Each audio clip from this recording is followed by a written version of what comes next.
Hello guys! Samahan niyo po ako magluto ng ginisang ampalaya. Ayan po. Lagyan natin ng itlog.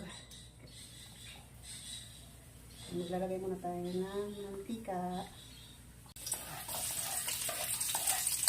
Isa muna natin itong sibuyas at kamatis.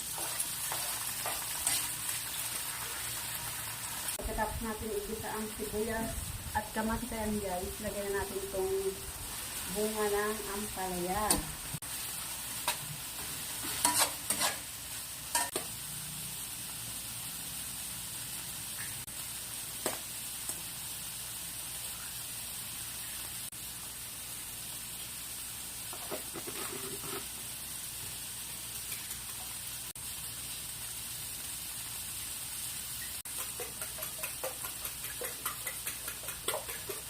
Ayan guys, luto na ang ating ampalaya.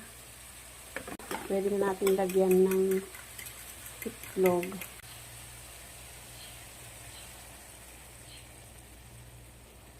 Ayan guys, luto na po ang ating ginisang ampalaya with egg.